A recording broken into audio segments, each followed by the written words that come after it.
মরণ থেকে কোনো পয়গম্বর পালাইতে পারে নাই, কারণ ধন দিয়া মরণ থেকে পালাইতে পারে নাই।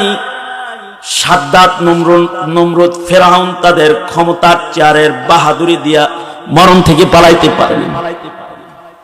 মরণ তাদের ধরেছে।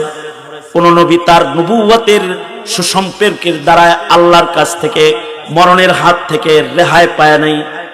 হাবিবে কিবরিয়া মুহাম্মদুর রাসূলুল্লাহ সাল্লাল্লাহু আলাইহি ওয়াসাল্লাম মরণ থেকে রেহাই পান নাই।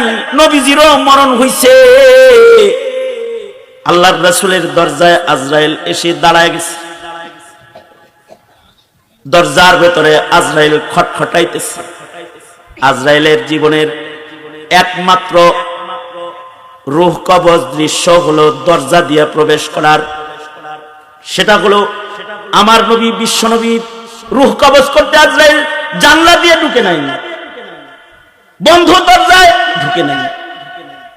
কারোর দরজা আজরাইল খিল খোলা লাগে না। আজরাইল কারোর ঘরের ভিতরে ঢুকতে দরজা খোলা লাগে না, সিন্ধুকি খোলা লাগে না। আজরাইল পৌঁছে যায় দেশ থেকে দেশান্তর খুনে, সেথায় আজরাইল পৌঁছে যায়। কিন্তু আমার নবীর রূহ কবজ করতে আজরাইল আসছে, দরজায় দাঁড়ায় সালাম দিতেছে। নবী আলাইহিস সালাম সালামের উত্তর করেছে। কে বাইরে? হযরত জিবরাইল বলে, সরওয়ারে দু আলম, বাইরে তো আজরাইল খারাস, আপনি অনুমতি প্রদান করলে ভেতরে প্রবেশ করবে। সরওয়ারে দু আলম মুহাম্মদুর রাসূলুল্লাহ সাল্লাল্লাহু আলাইহি ওয়াসাল্লামের রূহ কবজ করার সময়, মরণের সময় নবীজিরও কষ্ট হয়েছে। কিন্তু নবীজি যদি চাইতেন যে সাকারাতুল মউত নবী নিবেন না, আল্লাহরে যদি বলতেন আল্লাহ আপনি আমাকে সাকারাত দিবেন না, আল্লাহর রাসূল সাল্লাল্লাহু আলাইহি ওয়াসাল্লাম বললে নবীর মরণ যন্ত্রণা হইতো না। কিন্তু নবীজি সাকারাতকে গ্রহণ করেছেন। এজন্য গ্রহণ করেছেন, সন্তানের সামনে যখন বাপ মরবো, বাপের যেন দুঃখ না থাকে। সন্তানের সামনে তার মা যদি কঠিন মরণ হয়, যেন দুঃখ না থাকে।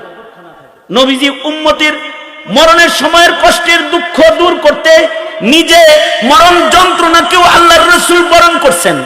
উম্মতের জন্য সান্ত্বনা যে আমার নবীর রূহ বের করার সময় যদি কষ্ট হয়, তাহলে আমার মা, আমার বাবা, আমার উস্তাদ, আমার পীর মরণের আগ দিয়ে তার কিছু কষ্ট হইতেই পারে। ওলি বুজুর্গ তার মরণের আগ দিয়েও কিছু কষ্ট হইতেই পারে। আল্লাহর রাসূল সাল্লাল্লাহু আলাইহি ওয়াসাল্লামের মরণ হইছে, পালাইতে পারে নাই পৃথিবীর কেউ এই মরণ থেকে। তুমিও যাইবা, তবে এই দিবসটা তোমার জন্য বড় কঠিন। এই দিবসটা যদি তোমার ভালো হয়, আর যদি এই দিবসে তোমার মুখে কালিমা উচ্চারিত হয়, তাইলে তুমি আমি আল্লাহর জান্নাতে যাওয়ার সহজ হয়ে যাবে।